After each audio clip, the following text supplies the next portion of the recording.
समुद्र मन्थनबाट 14 रत्नहरू निस्केका थिए। त्यसमध्ये एउटा रत्नको नाम हो वारुणी देवी। यो शब्द सुन्दा केही अर्थ लाग्दैन हामीलाई, किनकि हामीले यसको अर्थ बुझ्दैनौँ। तर यसको अर्थ सुन्दा अचम्ममा पर्छौँ। 14 रत्नमा एउटा रत्न वारुणी देवी, त्यसो भनेको मदिरा।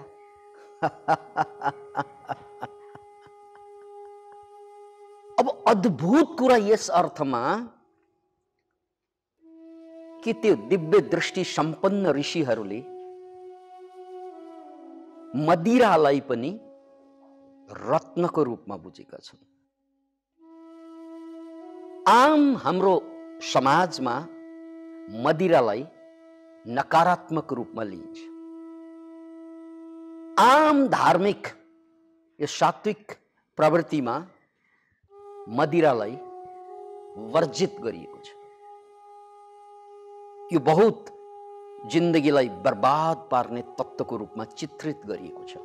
अतः आम धर्म अध्यात्ममा, आम सम्प्रदायमा मदिरा बिल्कुलै वञ्चित कुरा हो। आम समुदायमा, समाजमा पिउनेहरूले पनि नकारात्मक रूपमा लिन्छन् यसलाई, किनकि यसले बिगार्छ भन्ने सबैलाई थाहा छ। र आम धर्म सम्प्रदायमा, चाहे त्यो हिन्दू होस्, चाहे बौद्ध होस्, चाहे इस्लाम होस्, यसलाई हराम भनिन्छ। अधिकांश धर्मशास्त्र मदिराको एगेन्स्टमा हुँदाहुँदै, विरोधमा हुँदाहुँदै, वर्जनामा हुँदाहुँदै यसलाई फेरि रत्नको रूपमा लिएको छ। रत्न भनेको त सबभन्दा महत्त्वपूर्ण कुरा, यहीँनिर टाउको खाने कुरा। एकातिर यो वर्जित कुरा, अर्कोतिर यो फेरि रत्नको रूपमा चित्रित गरेको छ समुद्र मन्थनको प्रसङ्गमा। जिन्दगी ब्ल्याक एन्ड व्हाइट हुँदैन। जिन्दगी ब्ल्याक एन्ड व्हाइट हुँदैन। ब्ल्याक एन्ड व्हाइटलाई चिन्न बहुत सजिलो छ। यो ब्ल्याक, ब्ल्याकलाई ब्ल्याक भनेर चिन्न सजिलो छ। यो व्हाइट, व्हाइटलाई व्हाइट भनेर चिन्न सजिलो छ। ब्ल्याक माने कालो, व्हाइट माने सेतो। सेतोलाई सेतो भन्नु बहुत सजिलो छ, निर्विवाद सेतो इज सेतो। कालोलाई कालो भन्न सजिलो छ, निर्विवाद सर्वसम्मतबाट कालो कालो हुन्छ, सेतो सेतो हुन्छ। तर जिन्दगी neither white nor black. Life is always grey. Grey भनेको खरानी रङ्गको। अनि इङ्ग्लिसमा ग्रे लाइन भनेको, इङ्ग्लिसमा ग्रे लाइन भनेको कुनै कुरा क्लियर भयो भने त्यसलाई ग्रे लाइन भनिन्छ। याद राख्नुहोस्, यो इङ्ग्लिसमा कुनै कुरा प्रष्ट भएन, यसलाई यस पनि भन्न मिलेन, नो पनि भन्न मिलेन भने त्यसलाई ग्रे लाइन भनिन्छ। ग्रे लाइन भनेको जे भने पनि हुन्छ, जे भने पनि हुँदैन, त्यो ठाउँलाई ग्रे लाइन भनिन्छ। र मैले यहाँलाई भर्खरै उद्बोधन गरेँ कि जिन्दगी ब्ल्याक होइन, जिन्दगी व्हाइट पनि होइन।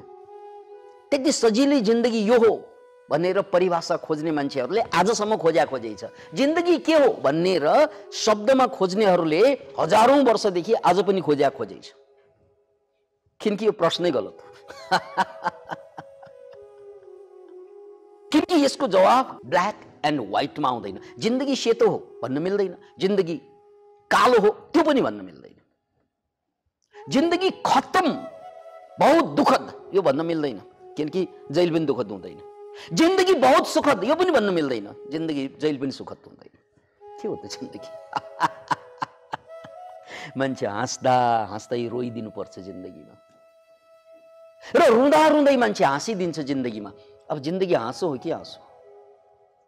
फेरि पनि मुस्काउँदा मुस्काउँदै मान्छे आँसु झार्न बाध्य हुन्छ र आँसु झार्दा झार्दै ऊ मुस्काउन पुग्न थाल्छ। त्यसैले जिन्दगी ग्रे लाइनमा छ। ग्रे लाइन भनेको यो खरानी रङ भनेको यसलाई ब्ल्याकसँग तुलना गर्यो भने यो व्हाइट देखिन्छ। तुलना गरेर हेर्नुस्, कुनै कालो चिजसँग खरानी रङलाई तुलना गर्यो भने खरानीलाई बहुत सेतो भन्छौँ हामीहरू। ओ बहुत स्पष्टै सेतो हुन्छ, प्रष्टै सेतो हुन्छ, सेतो देखिन्छ। त्यो कालोको अगाडि खरानी राख्नुस्, खरानी के हुन्छ? अब सेतो देखिन्छ, कालोको अगाडि त सेतो हुन्छ। अनि फेरि खरानीलाई दुधिलो सेतोसँग डाँच्नुस्, कालो देखिन्छ त्यो, राइट? यो सेतोको अगाडि कालो भइदिन्छ, कालोको अगाडि सेतो भइदिन्छ। यो के हो? आफैमा केही पनि होइन। It depends and that is life. हामी जिन्दगीलाई अधिकांश सामान्य मान्छेहरू जिन्दगीलाई ब्ल्याक र व्हाइटमा बुझ्न चाहन्छन्। अधिकांश मान्छे जिन्दगीलाई बुझ्न मेहनत गर्न चाहँदैनन्, परिश्रम गर्न चाहँदैनन्। कि उनले व्हाइट भन्छ, कि उनले ब्ल्याक भन्छ, कि उनले जिन्दगी खत्तम भन्छ, कि उनले जिन्दगी सुन्दर भन्छ। सबै कुरा हामी हरेक कुरा ब्ल्याक र व्हाइटमा बुझ्न चाहन्छौँ। श्रीमान ठिक कि गलत? ठिक भन्नेले जहिले पनि ठिक भन्छ, गलत भन्नेले जहिले पनि गलत भन्छ। श्रीमती बिहे गर्नु ठिक कि गलत? ठिक भन्नेले जहिले पनि ठिक भन्छ, गलत भन्नेले जहिले पनि गलत भनिदिन्छ, राइट? जिन्दगीका हरेक पाटाहरू ग्रे लाइनमा छन्। याद राख्नुहोस् यो कुरा। यो ठिक कुरा प्रसङ्गवश बेठिक भइदिन्छ र बेठिक कुरा प्रसङ्गवश ठिक भइदिन्छ। Can you imagine it? Can you imagine it? ठिक कुरा प्रसङ्ग चेन्ज भयो भने गलत भइदिन्छ, तर गलत कुरा पनि प्रसङ्ग चेन्ज भइदियो ठिक भइदिन्छ। Can you imagine it? त्यसकारण जिन्दगी ग्रे लाइनमा छ। मैले भने नाङ्गो हुनु ठिक कि गलत? ल मलाई भन्नुहोस्, नाङ्गो हुनु ठिक कि गलत? अब हाम्रो समाज अनुसार, हामीलाई सिकाइएको कुरा अनुसार, हामीलाई हुर्काइएको परिपाटी अनुसार नाङ्गो हुनु हुँदैन, तर नाङ्गो हुनै पर्ने अवस्था पनि आउँछ। सोच्दै गर्नुहोस्, तपाईँलाई धेरै अवस्था थाहा छ, तपाईँ कहिले कहिले नाङ्गो हुनुभयो। जहाँ नाङ्गो नभइकन कामै चल्दैन त्यस्तो ठाउँ पनि छ। धेरै कल्पना नगर्नुहोस्, नुहाउने बेला भनेको। अरू कुरा आफै जोड्नुहोस्। जहाँ नाङ्गो नभइकन कामै चल्दैन त्यसकारण त्यहाँ नाङ्गो ठिक हुन्छ। जहाँ नाङ्गो भयो भने बदनाम हुन्छ, बर्बाद हुन्छ, त्यस्तो पनि प्रसङ्ग हुन्छ। त्यसकारण नाङ्गो हुनु ठिक कि गलत? It does not exist.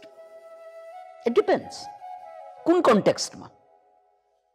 जसले कन्टेक्स्ट बुझ्छ ऊ मुक्त हुन्छ, ऊ फिलोसफर बन्छ, ऊ दार्शनिक बन्छ, उसले दर्शन गर्छ सत्यको। किनकि सत्य ब्ल्याक र व्हाइटमा हुँदैन, सत्य ग्रेमा हुन्छ। फेरि पनि बुझ्नुहोस्, बिग्रेको घडीले पनि दुईपल्ट सही टाइम दिन्छ। अरे एउटा बिग्रेको घडी झुन्ड्याउनुहोस् वालमा, बिग्रेको घडीले टाइम दिँदैन, तर दिन्छ दुईपल्ट ट्याक्कै एक्युरेट टाइम। जस्तै तपाईँको घडी बिग्रिएर 9:30मा फिक्स भएको छ भने अरू बेला त काम लाग्दैन, तर 9:30 नै भएको बेला त ऊ पर्फेक्ट टाइम दिइरहेको हुन्छ, बेलुका पनि बिहान पनि। त्यसकारण बिग्रिएको घडीले पनि दुईचोटि ठिक टाइम दिन्छ क्या। अतः जिन्दगी कहाँ छ रे? ग्रे लाइनमा छ। जिन्दगी पोजिटिभ र negative yeah black and white त्यस्तो हुँदैन। कन्टेक्स्ट अनुसार ब्ल्याक व्हाइट बन्छ, व्हाइट ब्ल्याक बन्छ। यही कुरा बुझ्नको लागि, बुझाउनको लागि शास्त्रकारले मदिरालाई पनि रत्न भन्नु। फेरि पनि झल्यास हुन्छौँ, झसङ्ग हुन्छौँ, के हुन्छौँ, के हुन्छौँ। किनकि धार्मिक कन्टेक्स्टमा त यो त पोइजन हो। धार्मिक कन्टेक्स्टमा सामान्यतया मदिरा भनेको रत्न होइन, पोइजन विश्व। तर कन्टेक्स्ट फेर्न साथ फेरि त्यो अमृत बनिन्छ। त्यसकारण मदिरा पनि रत्नै हो, मात्र प्रयोग गर्ने मान्छे चाहियो। सही प्रयोग, सही उपयोग। यदि हामी अवेकन छौं, अवेयर छौं, ज्ञान युक्त छौं भने यो रत्नै हो। उदाहरण, सम्पूर्ण धर्मशास्त्रमा समाजमा यसलाई यो निन्दित छ, प्रतिबन्धित छ कति ठाउँमा। एउटा गीत छ, छू लेने दो नाजुक होठों से, छू लेने दो नाजुक होठों से, कुछ और नहीं जाम है। छू लेने दो नाजुक होठों से, कुछ और नहीं जाम है। कुदरत ने हमको जो बख्शा, सबसे अलग इनाम है। प्रकृति प्रदत्त सबभन्दा अद्भुत इनाम हो यो। छू लेने दो नाजुक होठों से, कुछ और नहीं जाम है। यो विश्व होइन, यो जाम मात्र हो। त्यसकारण छू लेने दो नाजुक होठों से, कुछ और नहीं जाम। अब मैले भने यो अमृत पनि हुन सक्छ, यो विष पनि हुन सक्छ, it depends upon the context. किनकि हामी जम्मै मान्छे हिप्नोटाइज्ड के छौं भन्नाले, रक्सी भनेको गलत भनेपछि गलत भन्नेले गलतै भन्छ, ठीक भन्नेले ठिकै भन्छ, राइट? हरेक कुरा। अनि ठीक र गलत दुनियाँमा केही पनि हुँदैन, कन्टेक्स्टमा चेन्ज हुन्छ। हो, कन्टेक्स्ट बुझ्न साथमै कन्टेक्स्ट बुझ्ने मान्छे मुक्त हुन्छ। ठीक र गलतको वाद विवादमा फस्ने मान्छेहरू जिन्दगीभर बन्धनमा पर्छ। पिउन हुँदैन भन्ने मान्छेहरू जिन्दगीभर रक्सीको नाम सुन्न चाहँदैन, सुन्यो भने उनीहरू रिसाउँछन्। रक्सी पिउने मान्छेलाई मान्छे मान्दैनन्, गन्दैनन्। अहंकार यति चढ्छ, म नपिउने त पिउने त मान्छे होइनस्। अहंकार त यति बढ्छ यो नपिउनेहरूको। अब पिउनेहरूको फेरि रक्सी पिउनै पर्छ, रक्सी नै ठीक छ, रक्सी पिएन भने म बाँच्नै सक्दैन। मैंने पीना सीख लिया, मैंने जीना सीख लिया। नपिएको भए बाँकी के रहन्छ मेरो जिन्दगीमा? टाट पल्टिन्छ। धन्य यो रक्सीको टेकोमा टेकेर बाँचिरहेको छु, नत्र म कहिल्यै सकिसक्थेँ प्रिय, यति पीडा छ जीवनमा। धन्य रक्सी। त्यसकारण जसले रक्सीको आविष्कार गर्यो मेरो सलाम छ, नत्र म यो संसारबाट हिँडिसक्थेँ। त्यस्ता मान्छे पनि थुप्रै छन्। यो छिन्ने काम नगर्नु मबाट, किनकि मेरो बाँच्ने आधार यो बाहेक केही पनि छैन भन्ने मान्छेको टाट टाट टाट टाट टाट टाट टाट टाट टाट छ। एउटालाई बाँच्नेको आधार भनेर बसेका छन्, अर्कोलाई विष भनेर बसेका छन्। विकासानन्द हाँसिरहेका छन्।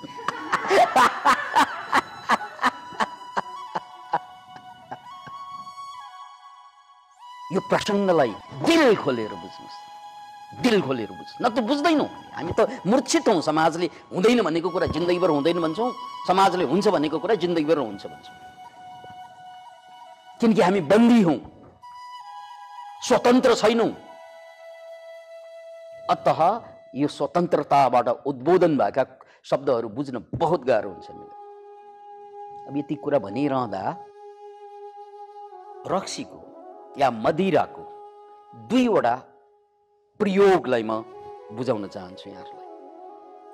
मदिराको दुईवटा प्रयोग, एउटा तान्त्रिकहरूले गरे, अर्को वैद्यहरूले गरे। याद राख्नुहोस्, परापूर्व कालदेखि मदिरा खाएर जीवनको दुःख भुलाउने चाहने मान्छेहरूलाई त म पनि, यो विकासानन्द पनि धिक्कारै भन्छन्। रक्सी खाएर दुःख मेटाउनको लागि यदि कसैले रक्सी खान्छ भने धिक्कार छ। सबैले भन्छन्, म पनि त्यसमा अपवाद छुइन। दुःख भुल्नको लागि रक्सी खानेहरू हुतिहारा हुन्। हुतिहाराहरूले मात्रै दुःख बिर्सनको लागि रक्सी खान्छन्, किनकि रक्सी खाएर दुःख बिर्सिँदैन, क्षणिक हुन्छ। त्यसैले यो पक्षमा वकालत गरिरहेको छु। मलाई पीडा भयो, दर्द भयो, अनि मैले रक्सी खाइदिएँ भने भोलि के हुन्छ भने दर्द हुनासाथ नै रक्सी खानुपर्ने हुन्छ। पीडा त जहिले पनि हुन्छ जीवनमा। अनि रक्सी खाएर पीडा भुल्न थाल्यो भने रक्सी माने आनन्द, आनन्द माने रक्सी भइदिन्छ। यसलाई भनिन्छ एडिक्सन यसरी नै सेटिन हुने हो। एडिक्सन यसरी नै, जस्तै मलाई साह्रै गाह्रो भयो, रक्सी खाइदिएँ, बिर्सेँ, अनि मलाई भ्रम के हुन्छ, ए रक्सीले त दर्द मेट्दो रहेछ, पीडा मेट्दो रहेछ। त्यसपछि पीडाबाट बाहिर आउनु भनेकै रक्सीभित्र छिर्नुहुन्छ, पीडाबाट बाहिर आउनु भनेकै रक्सीभित्र छिर्नुहुन्छ। त्यसरी त शरीर पनि जान्छ, मस्तिष्क पनि जान्छ र तपाईमा आधारित आश्रित परिवार पनि ध्वस्त हुन्छ। त्यसकारण रक्सीको सबभन्दा ठुलो दुरुपयोग के हो? रक्सीको सबभन्दा ठुलो दुरुपयोग के हो? रक्सीको सबभन्दा ठुलो दुरुपयोग के हो भने पीडा भुल्नको लागि पिउनु।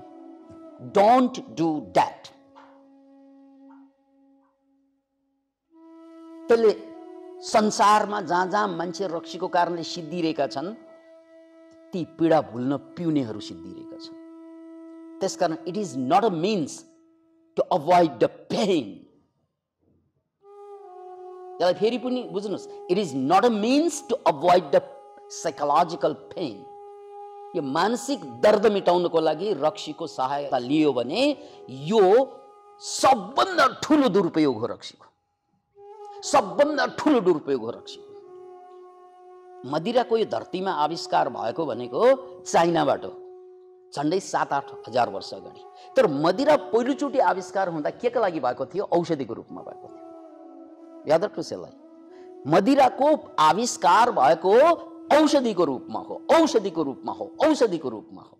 र आज मान्छेहरूले रक्सी जसरी खाइरहेका छन् दुःख भुल्नको लागि, यो यसको दुरुपयोग हो। के हो? दुरुपयोग हो। यो सबैले रक्सीलाई दुरुपयोग गरेको कारणले बदनाम भयो रक्सी। रक्सीलाई बदनाम गर्ने मान्छेहरू यी कमजोर मान्छेहरू, क्षीण मान्छेहरू, जसले रक्सीलाई दुरुपयोग गरे उनीहरूले रक्सीलाई बदनाम गर्थे, अल्कोहललाई बदनाम गर्थे। त्यसकारण मान्छेले समाजमा हजारौं वर्षदेखि यसलाई पोजिटिभ रूपमा लिनै सकेन, किनकि यसको दुरुपयोग भयो। पछिल्लो समयमा ड्रग एडिक्ट्सहरूले, दुर्व्यसनीहरूले गम छ नि, गम जसलाई चाहिँ डेन्ड्राइट्स भनिन्छ, त्यो काठ टाँस्ने, छाला टाँस्ने एउटा गम पाइन्छ, त्यसलाई डेन्ड्राइट्स भनिन्छ। त्यो डेन्ड्राइट्सहरू सुँगेर पनि बेहोस भएर बसेको हुन्छ, नसा लट्ठ। अब डेन्ड्राइट्स जसले बनायो त्यो पर्पस त टाँस्नको लागि बनाएको हो। मान्छेले त्यसलाई सुँगी ड्रगको रूपमा प्रयोग गर्यो भने त्यो डेन्ड्राइट्स बेचाराको दोष के छ भन्नुहोस् त? त्यसकारण रक्सीलाई पनि मदिरालाई पनि आजसम्म मान्छेले, अधिकांश मान्छेले दुरुपयोग गरेको छ। बेचारा फस्यो रक्सी, त्यो त थियो त औषधि नै। त्यसकारण नेवारी भाषामा आज पनि त्यसलाई वासा भन्छ, वासा भनेको औषधि। मलाई यहाँ प्रसङ्गवश फुलको आँखामा फुलै संसार भन्ने गीत लेख्ने महान गीतकार कवि दुर्गालालको एउटा कविता याद आयो, तर त्यो नेवारीमा छ। देकी प्रिय छ एला देकी, देकी प्रिय छ एला देकी, इमिखे चुता तेम तिन्हा, झिगु चिरन्तन रिमझिम नगरी वनिगु लुखा छ तीम तिन्हा। एला एला जीवन एला, छफ्ती जख्न लेङ्केगु छ, कुटुहे वसा वनि बिउ चिपी, द्यात्या जक सोइपिनी मिखा, द्यात्या जक सोइपिनी मिखा। देकी प्रिय छ एला देखी, इमिखे चुता तेम तिन्हा। बुझेर ताली कि नबुझेर ताली?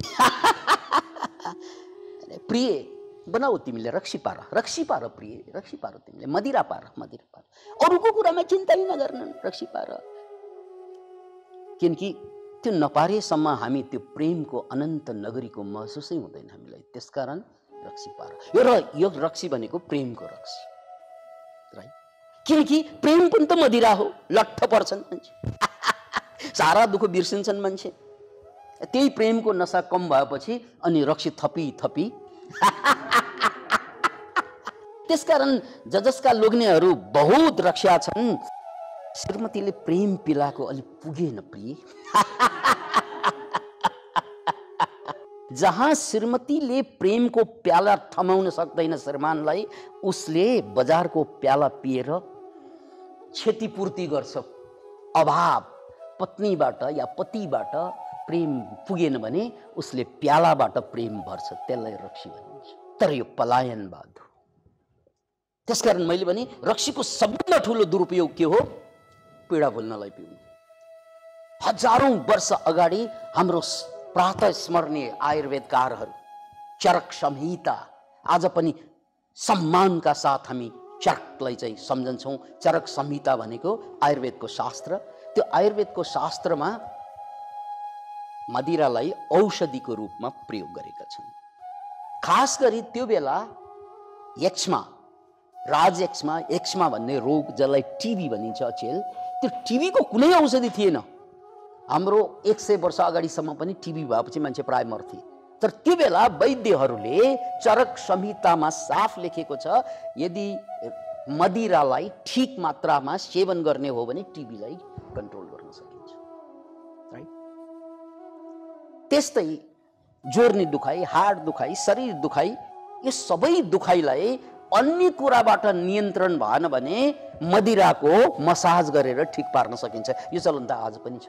र आज पनि मेडिकल साइन्समा, यो वैद्यकीय साइन्सको कुरा गरेँ, मेडिकल साइन्समा अहिले पनि अल्कोहल युज हुन्छ। तपाईका सारा औषधिहरू जो झोलमा आउँछ त्यसलाई प्रिजर्भेटिभ्सको रूपमा त्यहाँ अल्कोहल मिसाइन्छ। It is the use, beautiful use. अनि जहाँ जहाँ इन्फेक्सन हुन्छ त्यहाँ त्यहाँ अहिले पनि अल्कोहल युज हुन्छ। किन भन्नाले अल्कोहल भनेको एन्टिसेप्टिक पनि छ। घाउ, ठुल्ठुला घाउ सफा गर्नु पर्यो, निडल्सहरू सफा गर्नु पर्यो भने अल्कोहल पनि युज गरिन्छ। त्यसलाई स्पिरिट भनेर अर्को न, अल्कोहल भनिँदैन, त्यहाँ स्पिरिट इज अल्कोहल। त्यसकारण मदिरा भनेको महान रत्न हो क्या। प्रयोग गर्नेले यसलाई बदनाम बनाइदियो क्या। दुरुपयोग गर्नेहरूले दुःखबाट भाग्ने, डेन्ड्राइट सुन्ने जस्तै यी एडिक्टहरू जसले दुःख बिर्सनको लागि रक्सी चाहिँ पिए, उनीहरूले बदनाम गरिदिए।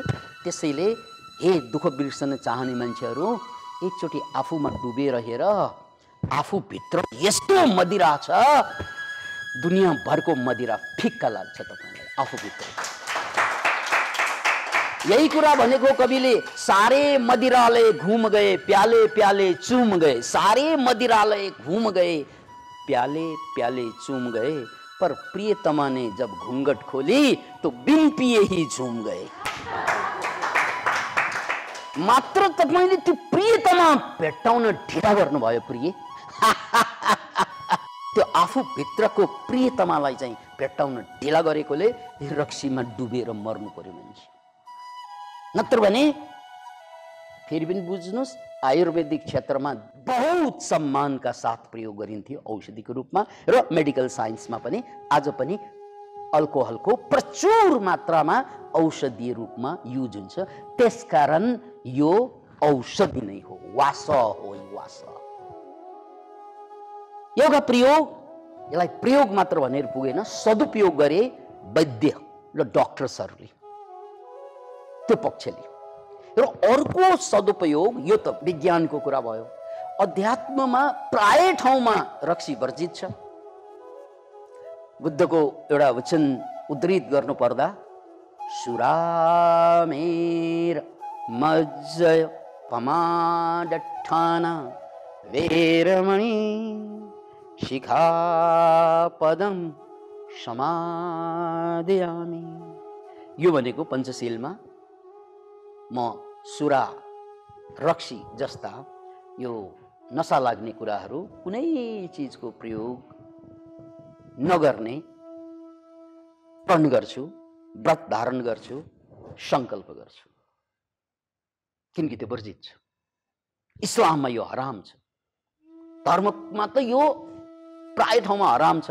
तर त्यति हुँदा हुँदै पनि तान्त्रिकहरूले यसलाई बहुत ठुलो सदुपयोग गरे।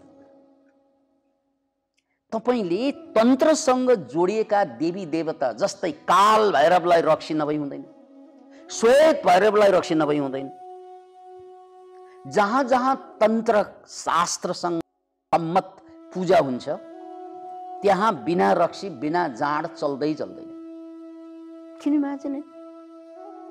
अतः यो मदिराको एउटा आध्यात्मिक उपयोग, स्वास्थ्यको उपयोग, स्वास्थ्यको रूपमा सदुपयोग गरे डाक्टर्सहरूले, वैद्यहरूले, र यसको सदुपयोग गरे तन्त्र शास्त्रीहरूले। पञ्चमकार भन्ने शब्दावली प्रयोग हुन्छ, जहाँ मदिरा 5 वटा म, त्यसमध्ये 5 वटा म इन्लाइटनमेन्टको, मुक्तिको, समाधिको लागि बाटा हुन्, साधन हुन्। ती 5 वटा साधन मध्ये एउटा साधन मदिरा पनि हो।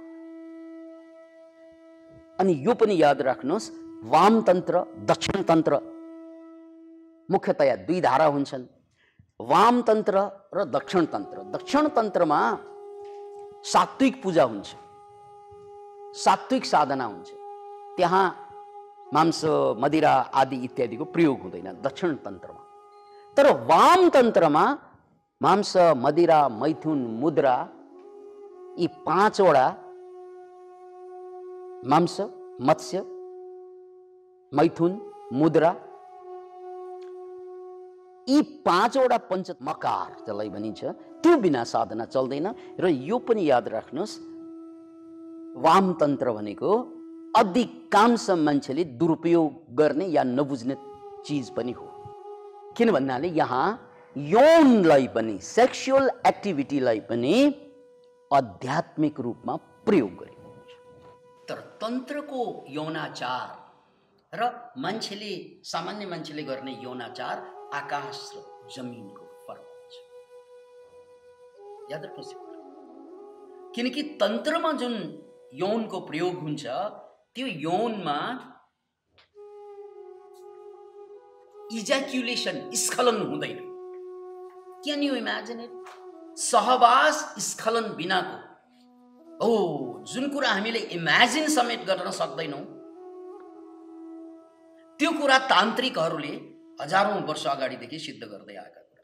यसैको माध्यमबाट सिद्धि हासिल गरे, यसैको माध्यमबाट मुक्ति हासिल गरे। माध्यम के? यौन। माध्यम के? प्रेम। तपाईले मन्दिर जाँदाखेरि प्राचीन कालमा बनेका मन्दिर हेर्नुस्, चाहे पशुपतिनाथको सेरोफेरो घुम्नुस्, चाहे हनुमान ढोका, काठमाडौँको हनुमान ढोका घुम्नुस्, या कोणार्क नेटमा सर्च गर्नुस्, या खजुराहो सर्च गर्नुस्, यी सबै मन्दिरमा भित्र भगवान छ, भित्र राम छ, बाहिर काम छ, सेक्सुअल एरोटिक सबै कुरा जो अहिले हामी पोर्नोग्राफी भन्छौँ, त्यो सबै देखिन्छ। किनकि माध्यम यो पनि हुन सक्छ क्या नहीं होता है जहां में करने वाला चाहिए। गर्ने मान्छे चाहियो नि, विज्ञ चाहियो नि, ज्ञानी चाहियो नि। अज्ञानीको लागि सबै कुरा गलत हुन्छ संसारमा, ज्ञानीको लागि सबै कुरा ठिक हुन्छ संसारमा। त्यसकारण संसार ठिक र गलत, ठिक कि गलत, इट डिपेन्ड्स। तपाईको ज्ञानको मात्रा बढ्दै गएपछि सबै कुरा ठिक हुँदै आउँछ, तपाईको ज्ञानको मात्रा घट्दै गएपछि सबै कुरा बेठिक भएर आउँछ। किन मान्छे मूल कुरा त ज्ञानको कुरा। त्यसैले भर्खरै मैले उप्काएँ, यस्तो प्रेम, यस्तो यौन जसलाई चाहिँ यौन भन्न मिल्दैन, त्यो चाहिँ तन्त्रै भनिन्छ। तन्त्रको अर्थ के हो? एक्सटेन्सन अफ कन्सियसनेस इज तन्त्र। अनि यसरी बिना इजैक्युलेसन, बिना स्खलन, त्यो सहवासको त्यो प्रक्रिया, त्यसलाई ध्यानको रूप दिनु, समाधिको रूप दिनु, चान्चुन कुरा हो त्यो।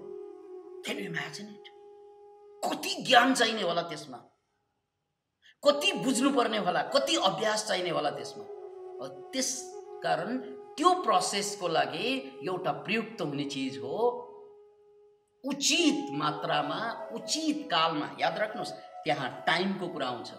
यो औँसी हो कि पूर्णिमा हो कि, हामी औँसी पूर्णिमाका कुरा गर्छौँ नि, तन्त्रमा बहुत प्रयुक्त हुने शब्द हो। औँसी, पूर्णिमा, अष्टमी, यो एउटा ठ्याक्क टाइम, अनि त्यो टाइम अनुसारको इन्भाइरोमेन्टको अनि त्यो अनुसारको पूजा, ओहो हो, त्यही योनि पूजाको विधान छ। जस्ट क्यानट इमेजिन हामी भगवानलाई पूजा गर्छौं, तर नेटमा सर्च गर्नुस् योनि पूजा भनेर टाइप गर्नुस् त, क्यान यु इमेजिन इट? सुन्न गाह्रो हुन्छ सात्विक बनाउँदा मान्छेहरूलाई, तर चल्छ तन्त्र। र यसरी मदिरा त्यसको एउटा उचित मात्रामा प्रयोग, यसलाई ठ्याक्क उचित मात्रा भन्ना साथ यसरी बुझ्नुस्, सर्पले टोक्यो भने मान्छे मर्छ, तर सर्पको विषलाई 5000 गुणा पानी हालेर इन्जेक्सन दियो भने कतिपय रोग त्यसैले ठिक पार्दिन्छ। त्यसकारण त्यो मृत्यु पनि हो, त्यो जीवन पनि हुन्छ, त्यो प्रयोग गर्ने मान्छे भनेर हुन्छ। जसरी सर्पको विष त्यस्तै मदिरा। त्यसकारण मदिरा आफै यसलाई खराब भन्न त मिल्दैन, तर ऋषिहरूले यसलाई के भने, सारा दुनियाँले यसलाई खराब भनिरहँदा पनि ऋषिहरूले यसलाई के भने, यो रत्न। किनकि रत्न हुनुको लागि विज्ञको हातमा मात्रै यो रत्न हो। यो विज्ञ होइन भने यो बर्बादी को कारण हो। कौन कहता है शराब में नशा है? कौन कहता है शराब में नशा है? अगर शराब में नशा है तो बोतल क्यों नहीं झूलती, बोतल क्यों नहीं नाचती? Thank you, thank you.